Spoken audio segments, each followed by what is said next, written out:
Hello friends, welcome back to channel. இன்றைக்கி நம்ம சேனலில் ஒரு சூப்பரான ஸ்வீட் ரெசிபி வந்து செய்ய போகிறோம். அதுவும் சத்தான அரிசியை வச்சு ஒரு ஸ்வீட் ரெசிபி செய்ய போகிறோம். இந்த அளவுக்கு ஈஸியாக ஒரு அல்வா செய்ய முடியும்னா நீங்கள் நம்பவே மாட்டீங்க. நெய்யுமே ரொம்ப கம்மியாக யூஸ் பண்ணாலே போதும், ரொம்பவே சூப்பராக இருக்கும்.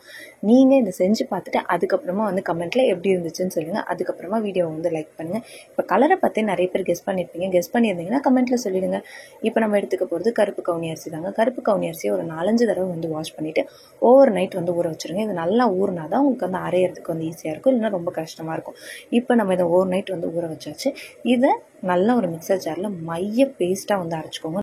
எடுத்ததுமே ஊற வச்ச அரிசியை போட்டு ஒரு தடவை கொரகொரப்பாக வந்து அரைச்சிக்கோங்க. அந்த மாதிரி அரைச்சிட்டு கொஞ்சம் கொஞ்சமாக நம்ம ஊற வச்ச தண்ணியை வந்து யூஸ் பண்ணிக்க போகிறோம். ஊற வச்ச தண்ணியில் சத்து இருக்குன்றதுனால அந்த தண்ணியை வந்து வேஸ்ட் பண்ணாதீங்க.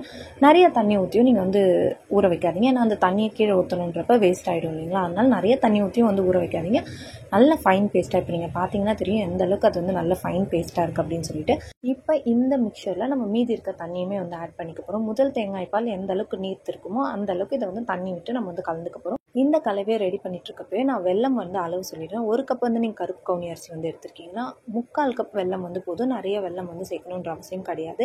இந்த ஸ்வீட் வந்து உங்களுக்கு வந்து கரெக்டாக இருக்கும். 1க்கு 3/4 பங்கு வந்து வெல்லம் வந்து எடுத்துக்கோங்க. வெல்லத்தை தண்ணி நல்லா கொதிக்கிற தண்ணியில் நீங்கள் வந்து போட்டு காய்ச்சி வந்து எடுத்துக்கோங்க. நான் எந்த பாகுபதமுமே வந்து இதில் சொல்ல போகிறது கிடையாது. ஜஸ்ட் அந்த வெல்லத்தை தண்ணியில் கரையை விட்டு வடிகட்டி எடுத்துக்கோங்க. ஏன்னா மண் கல்லெல்லாம் இருக்குன்றதுனால இந்த மாதிரி வெள்ளை பாகு கரைசல் வந்து நான் வந்து செஞ்சுக்கிறேன். வடிகட்டி நீங்கள் தனியாக அதை வந்து எடுத்து வச்சுக்கோங்க. நிறைய தண்ணி ஊற்றணும்னு கிடையாது. ஜஸ்ட் அந்த வெல்லம் முழுகிற அளவுக்கு தண்ணி விட்டு அதை நல்லா கரைச்சி வந்து எடுத்து வச்சுக்கோங்க. இப்போ நம்மளுடைய அந்த கவுனி அரிசி அரைச்ச விழுதை வந்து ஒரு நான்ஸ்டிக் பேனில் நான் வந்து சேர்த்துக்கிறேன். ஏன்னா ரொம்ப ஈஸியாக இருக்குன்றதுனால நான்ஸ்டிக் பேன் வந்து ப்ரிஃபர் பண்ணியிருக்கேன். உங்ககிட்ட வந்து இரும்பு வானல் இருந்தால் நீங்கள் இரும்பு வானல் கூட யூஸ் பண்ணிக்கலாம். ஒரு 2லேருந்து 3 நிமிஷம் கொஞ்சம் கைவிடாமல் இந்த கவுனி அரிசியை வந்து நீங்கள் வந்து கிளறிட்டே இருந்தீங்கன்னா நல்லா வந்து வெந்து வந்துடும்.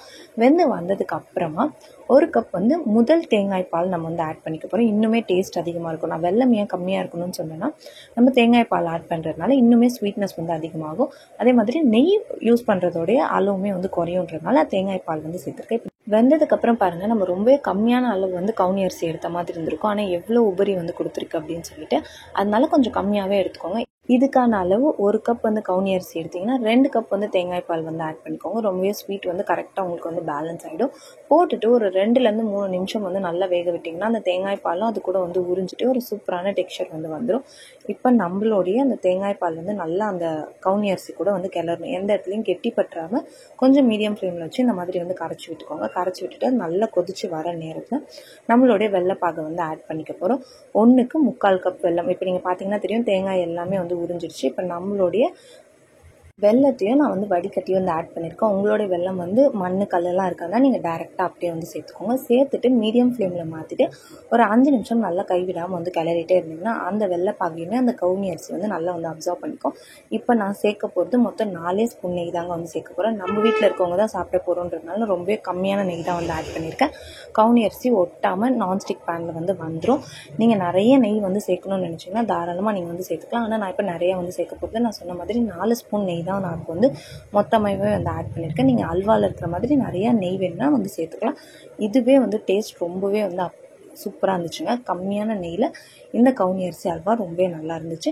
இப்போ முந்திரி திராட்சை என்னெல்லாம் நட்ஸ் வேணும்னு நினைக்கிறீங்களோ அதெல்லாமே நீங்கள் வந்து ஆட் பண்ணிக்கலாம். நான் இப்போ வந்து முந்திரி பருப்பு மட்டும்தாங்க வந்து சேர்த்துருக்கேன். அல்வாவில் முந்திரி பருப்பு மட்டும் இருந்தால் ரொம்பவே வந்து டேஸ்ட்டாக இருக்குங்க. முந்திரி பருப்பை சின்ன சின்னதாக உடச்சி அதை நீங்கள் நெய்யில் வந்து வறுத்து வந்து சேர்த்திங்கன்னா உங்களுக்கு வந்து ரொம்பவே வந்து டேஸ்ட் சூப்பராக இருக்கும். இந்த மாதிரி குட்டி குட்டியாக போடுறப்போ ஒரு பைட்லேயும் உங்களுக்கு நிறைய முந்திரி பருப்பு வந்து கிடைக்கிற மாதிரி இருக்கும். எல்லாருமே ரொம்ப சந்தோஷமாக வந்து சாப்பிடுவாங்க. இப்போ இதில் 2 ஸ்பூன் நெய் வந்து ஆட் பண்ணியிருக்கேன். நான் சொன்ன மாதிரி மொத்தமாகவே 4 ஸ்பூன் தான் அங்கே நம்ம வந்து நெய் ஆட் பண்ண போகிறோம். அதனால 2 ஸ்பூன் நெய் வந்து இந்த முந்திரி பருப்பு வறுக்கிறதுக்கு வந்து யூஸ் பண்ணிக்கோங்க. நல்லா வந்து செவந்து வந்ததுக்கப்புறமா இதை எடுத்து அப்படியே நம்மளுடைய அல்வாவில் வந்து போட்டுற போகிறோம். இப்போ நான் ரொம்ப முக்கியமாக சொல்ல வேண்டிய விஷயம் வந்து பார்த்திங்கன்னா நம்ம வந்து கம்மியான அளவு தான் வந்து அரிசி வந்து ஊற வச்சுருந்தோம். ஆனால் எந்த அளவுக்கு அல்வா நிறையா கிடச்சிருக்கு பாருங்கள். இப்போ நீங்கள் உங்கள் வீட்டுக்கு வந்து ஊற வைக்கிறீங்கன்னா நீங்கள் சாதத்துக்கு எந்த அளவுக்கு வந்து அரிசி எடுப்பீங்களோ அதில் பாதி அளவுக்கு மட்டும் கருப்பு கவுனி அரிசி வந்து எடுங்க. உங்களுக்கு கரெக்டான அளவுக்கு வந்து அல்வா வந்து கிடைக்கும். நீங்கள் பார்த்தீங்கன்னா தெரியும் கலர் எந்த அளவுக்கு வந்து சூப்பராக இருக்கும். ஒரு மாதிரி பர்பிள் கலரில் வந்துருக்கு பார்த்தீங்களா. உங்களுடைய அல்வா வந்து ஒட்டாமல் வந்திருக்கு.